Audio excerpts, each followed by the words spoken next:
What's going on, everybody? We are back with an update. Oh, if you guys, this update is about a woman by the name of Zoe. That her name is Zoe. She's upset because she asked her boyfriend for an open relationship. He dumps her. She's all confused. She tried to give him an ultimatum. You're not going to marry me because you're so mad at something I did, which she emotionally cheated. Guys, if you don't know that story, I'm going to play it first. She's back, and sounds like she's trying to take some accountability. If you don't know what I'm talking about, I'm going to play it first. If you know exactly what I'm talking about, go down to the description, click update. It'll take you straight to what I'm about to put out now. Let's get into it. I moved to Texas for a man who never loved me. Now I'm back in Ohio and starting over. Hi, True Story team. My name is Zoe, and I just want to start off by saying how thankful I am for your channel. I discovered it a few weeks ago after my life basically fell apart. I was sitting in my mom's house in Ohio, curled up with my laptop, crying and feeling like the dumbest woman alive, when YouTube recommended one of your videos. I saw a thumbnail of a woman getting kicked out of an apartment after asking for an open relationship and thought, wow, sounds like me. That's when I knew I had to share my story. I don't even know where to begin because so much happened. And looking back, I still can't believe how fast everything fell apart. I dated my ex Terrell for 4 years. We met when we were both 25. He was living in Fort Worth, Texas, and I was still in Ohio. Long distance at first, but we made it work. Well, I thought we were making it work. I used to believe we had something special. I uprooted my entire life for him. I quit my job, left my friends and family, packed everything I owned into the back of my car, and moved over 1,100 miles to be with him. That has to count for something, right? For the first year or so, things were actually good. We got an apartment together. I started working at a local salon, and we would talk about marriage, kids, the future.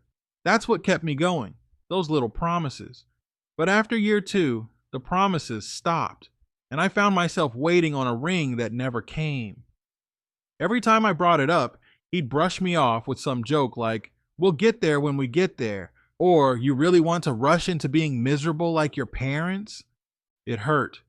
I felt like I was in limbo.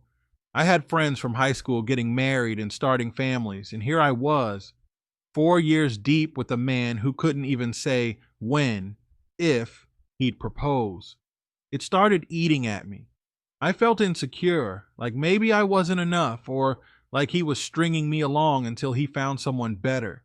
And that's where I'll admit I made a mistake, but not the kind of mistake he acted like it was. I never physically cheated. I need to be very clear about that. But I did message my ex from back home. His name's Dre. We were just talking at first.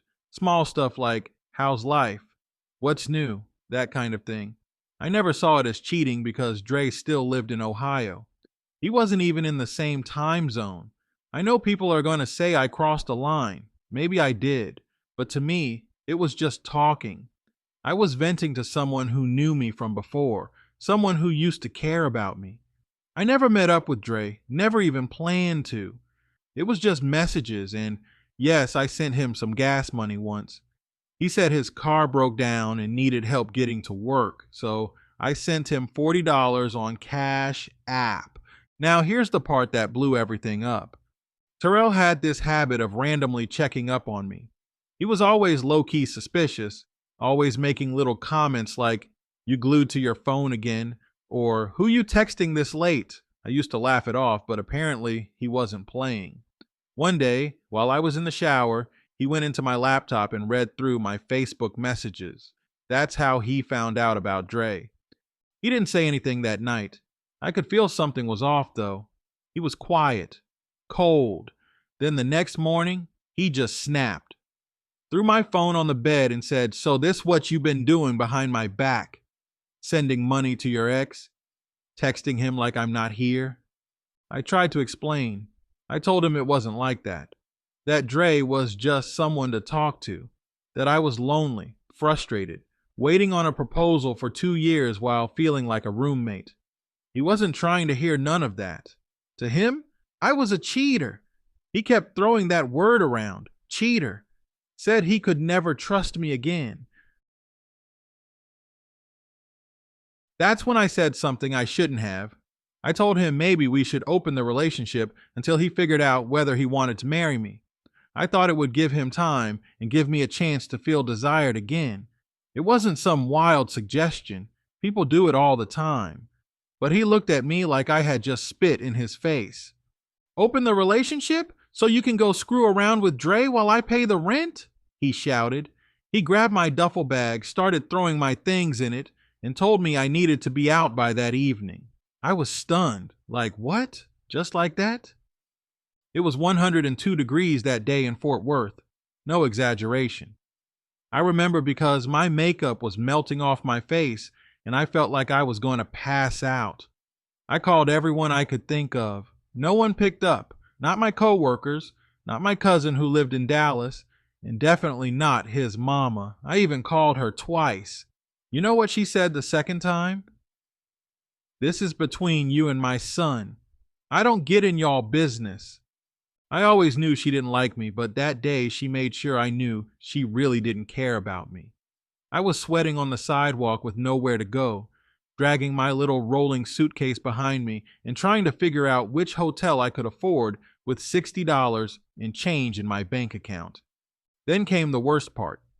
I finally got someone from a rideshare app to agree to drive me across town to a cheaper motel. But the guy who picked me up, I don't even want to say his name. He kept trying to flirt with me, asking what happened, and when I explained, he said something like, well, maybe you need a man who knows how to treat you, or maybe one who knows how to asterisk, asterisk, asterisk. You better. I froze.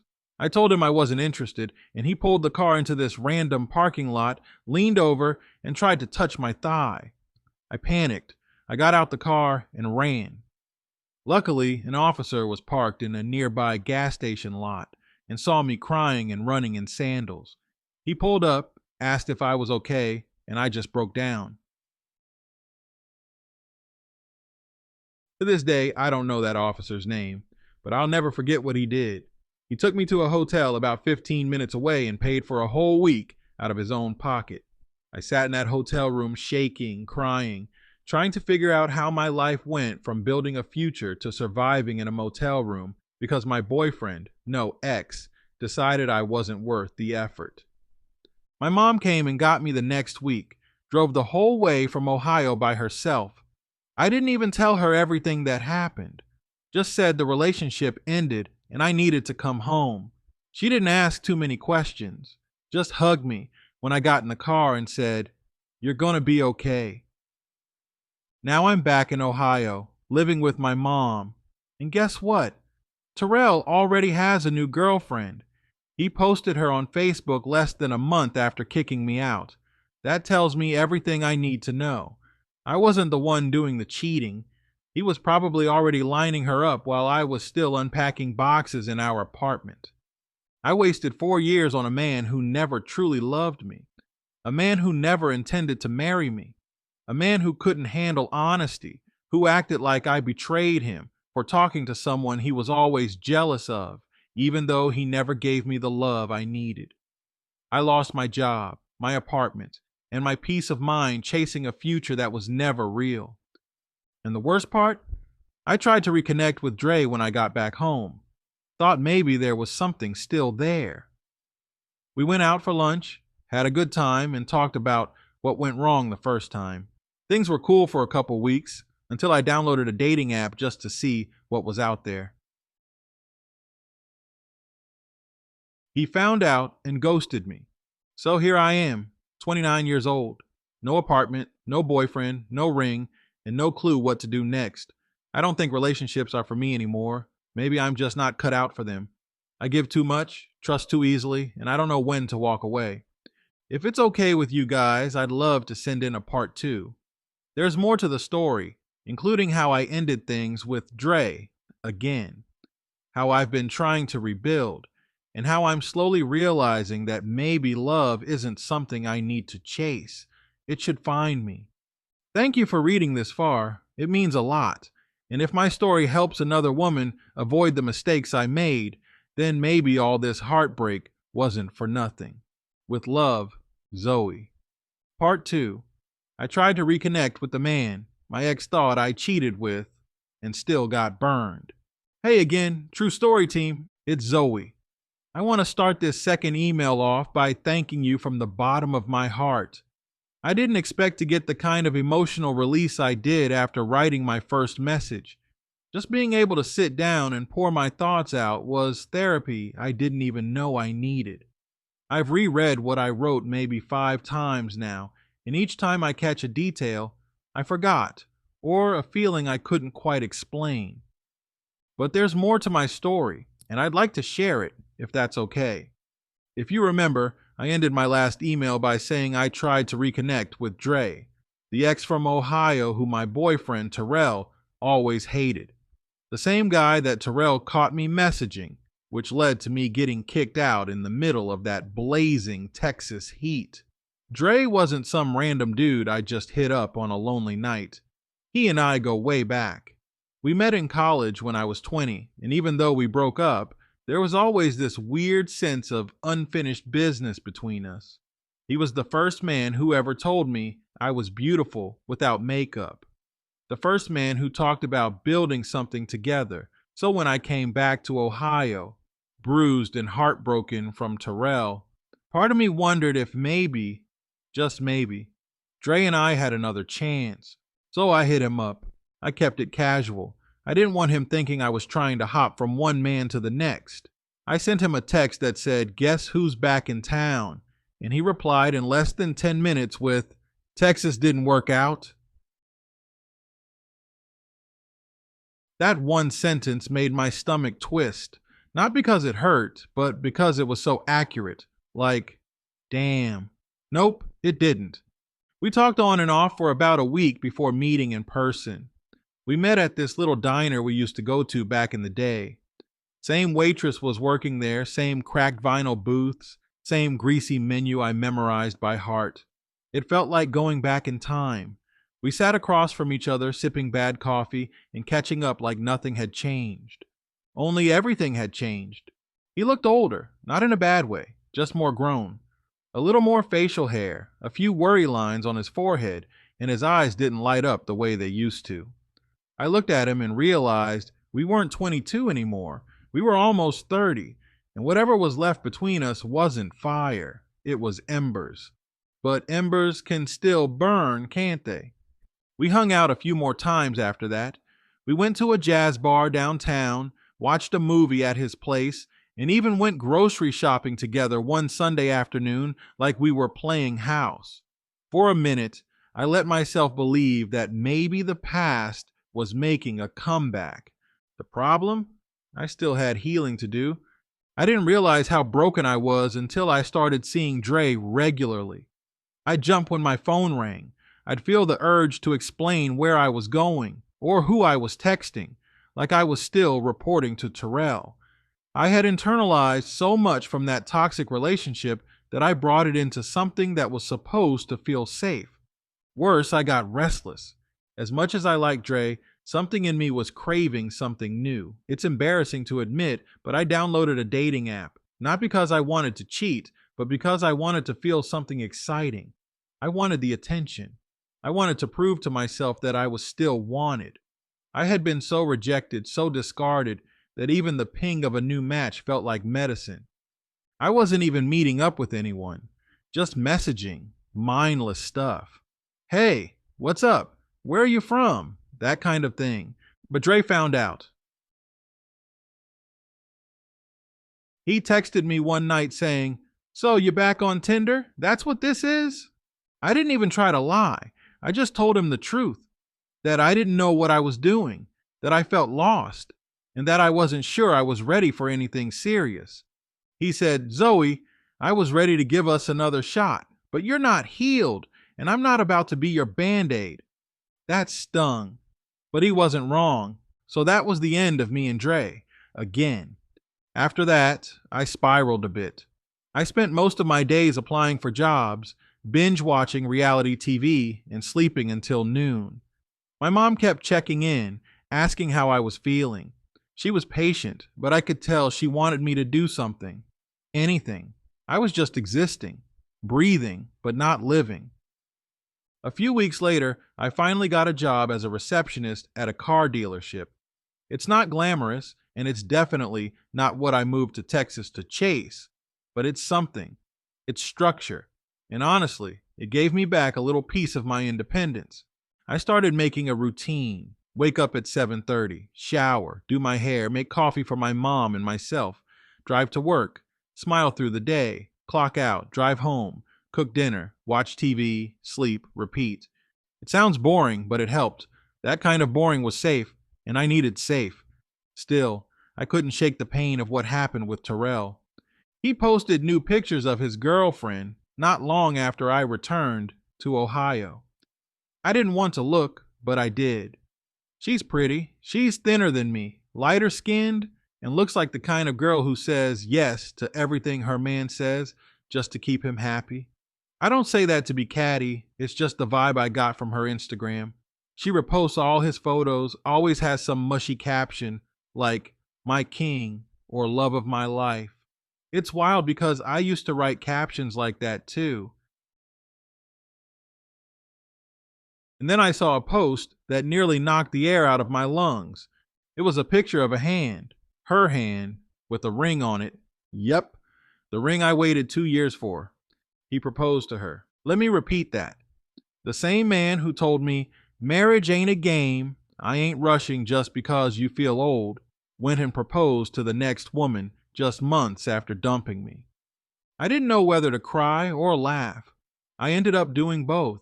I sat in my room, staring at that photo, wondering if I had ever been enough for him, if I was just the warm-up act before the real show. I think that broke me more than anything else, because I wasted years of my life thinking love was a transaction, that if I did enough, cooked enough, stayed quiet enough, loved hard enough, he'd choose me. He never did. So here's the truth I've come to accept. I wasn't too much. I wasn't not enough. I was just with the wrong man. I spent so much time trying to become his version of wife material that I lost who I was. I dumbed myself down. I bit my tongue when his mother disrespected me. I gave him space when he pulled away, and in return, I got kicked out into the Texas heat like I was trash. But I'm not trash. I'm someone who loved deeply, who hoped, who tried, who believed, even when all the signs said to walk away. That's not weakness. That's heart. So now I'm trying something new. For the first time in years, I'm dating myself. I take myself to the movies. I journal in the mornings. I read books that I abandoned while trying to keep a man interested. I go to the gym, not to get revenge or to snap back, but because I want to be stronger. I listen to music I like. I wear whatever makes me feel beautiful. And I deleted the dating apps, all of them. Because right now, I don't want another Terrell. I don't want a placeholder. I don't want to pour my energy into someone just to be drained dry. I want me. So to any woman out there who's watching your channel, wondering if she made a mistake by asking for more, let me say this: you didn't. Wanting commitment doesn't make you clingy. Asking for respect doesn't make you difficult. And healing doesn't mean going back to what broke you. I don't know what the future holds for me. Maybe one day I'll meet someone who sees my worth without me having to prove it. Maybe I won't, but either way, I'm learning how to stand on my own 2 feet again. Thank you for reading my story. Thank you for making space for people like me. Messy, heartbroken, trying to find our way. And if y'all ever do read this email on the channel, tell the ladies out there, don't settle, don't chase, don't beg. I tried all 3. None of them got me love. Subject in part 3. I finally faced myself and I owe the men on this channel an apology. Hi again, true story team. It's me, Zoe. I wasn't sure I'd ever write a part 3. After I sent part 2, I told myself, that's it. That's the end of my story. But healing is a funny thing. You think you've turned a page, only to realize you were still stuck in the same chapter. I thought coming home to Ohio, getting a job, and letting go of Terrell and Dre meant I had moved on. But I hadn't. I was still living in the aftermath, still stuck in the version of myself that had been hurt and, truthfully, had hurt others. This email isn't just another update. This is a reckoning. Let me start by saying something I should have said a long time ago. Something I honestly didn't have the emotional maturity to say before. To all the men who watch this channel and have been cheated on, lied to, emotionally manipulated, or betrayed in any way, I'm sorry. I get it now. I truly do. Because even if I didn't physically cheat on Terrell, I crossed lines. Emotional cheating is real. I used to minimize it. I told myself, it's just talking, or he's all the way in another state, so what's the harm? But the harm wasn't in the miles. It was in the intention, the secrecy, the betrayal of trust. It took being on the other side of hurt, getting ghosted by Dre, feeling used by a guy I met on a dating app, and losing friends who said I only reached out when I needed something.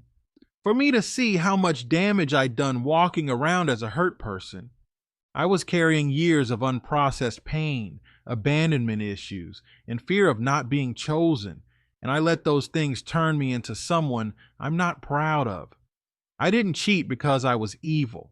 I cheated, emotionally, yes, because I felt unloved, unseen, and scared of being alone.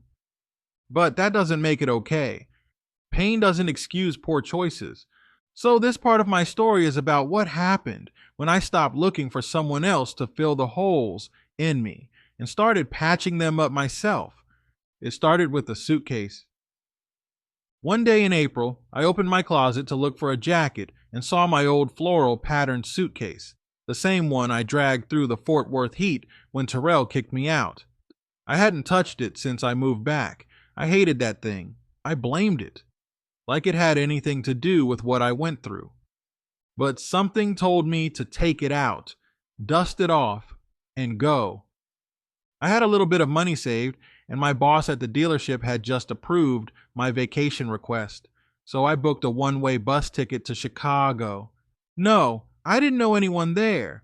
No, I didn't have a solid plan, but I needed to be somewhere else, somewhere new, where no one knew my name or my history. I booked a cheap Airbnb for 4 nights and told my mom I needed some space to clear my head. She hugged me and said, "Do whatever you have to do to find your peace." The first night in Chicago, I stood at Navy Pier alone, watching the lights reflect off the water, and I cried. Not because I missed Terrell, not because I was lonely, but because I was free and it scared me. I had never traveled alone before. I had never sat down at a restaurant and said table for one without feeling ashamed. But something shifted during that trip. I walked the city by myself, listened to jazz on street corners, ate deep dish pizza at 10 p.m., and started journaling again. I filled pages with things I hadn't dared say out loud. Things like, I'm still angry. I wanted to be loved so badly I forgot how to love myself.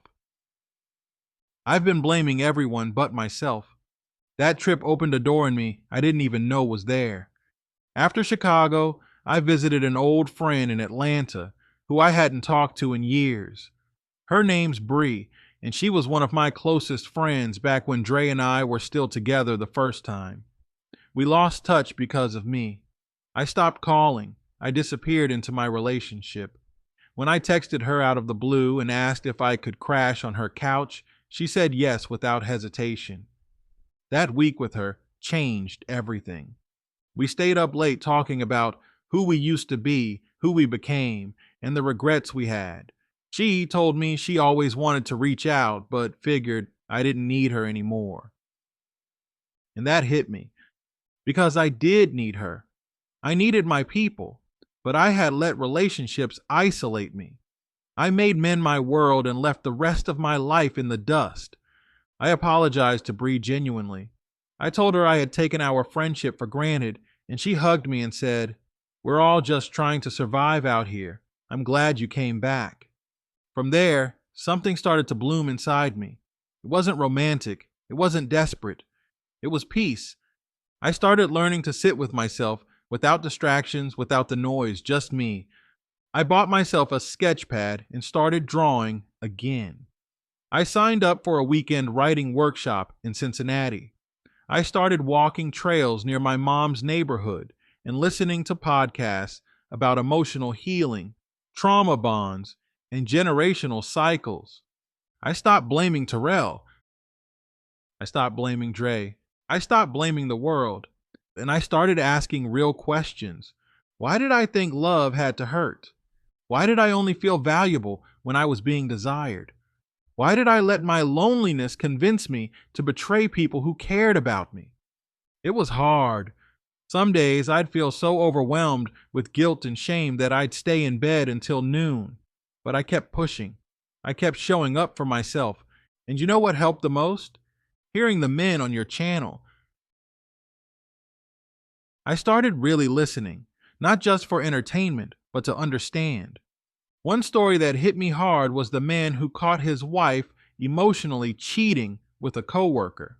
She swore it was nothing physical, but he said it broke him more than a one-night stand ever could. He said, "She gave him the parts of her that were supposed to be mine, her secrets, her laughter, her daydreams." That line wrecked me, because that's exactly what I did to Terrell. I may not have laid in bed with the Dre, but I gave him the parts of me that Terrell never got. My vulnerability, my private thoughts, my emotional loyalty. And I told myself it didn't count because we weren't sleeping together. I realize now that's cowardice. That's emotional cowardice. So if Terrell ever hears this somehow, I'm sorry. You didn't deserve to be betrayed like that. You didn't deserve to feel like I was building a second relationship behind your back. Even if I felt unseen, even if I was frustrated, I should have had the courage to say, "This isn't working." Instead, I tried to keep my safety net while pretending to be fully invested. That was wrong. I understand now why so many men on this channel feel like they can't trust anymore. Why they check phones. Why they walk away at the first sign of betrayal. Emotional cheating leaves invisible wounds, and I contributed to that cycle. But here's what I've learned through all this. Healing doesn't mean becoming perfect. It means becoming honest. It means telling the truth about who you've been and making peace with her. I was the woman who asked for too little and too much at the same time. I wanted security, but I wasn't always loyal. I wanted commitment, but I entertained what ifs. I wanted love, but I didn't know how to receive it without suspicion. And now I'm learning how to give myself the love I kept begging others for. I take myself out for walks. I say no without apologizing. I text my friends just to say I love them. I delete messages I know I shouldn't send. I forgive people silently. I forgive myself loudly. I'm not looking for a relationship right now. For the first time in my adult life, I'm not even thinking about romance. I'm thinking about Zoe, her dreams, her passions, her joy. And if one day someone comes along who adds to that joy without asking me to shrink or sacrifice my values, I'll welcome him. But I'll never again settle just to say I have someone. So if this part of my story makes it to your channel, I want to leave people with this. To the men, thank you for sharing your pain. Your vulnerability gave me the courage to face my own flaws. To the women, please don't abandon yourselves trying to be the one. If you feel the need to reach outside the relationship emotionally or physically, ask why. And have the guts to leave before you break someone who trusted you. To my younger self, I'm sorry, I should have protected you sooner. I should have loved you louder, but I've got you now. Thank you for letting me share this journey. I know I've been all over the place, from heartbreak to healing, but if one person hears this and feels seen, it's worth it. I'm not perfect. I'm not fixed. I'm just becoming. With grace and accountability, Zoe,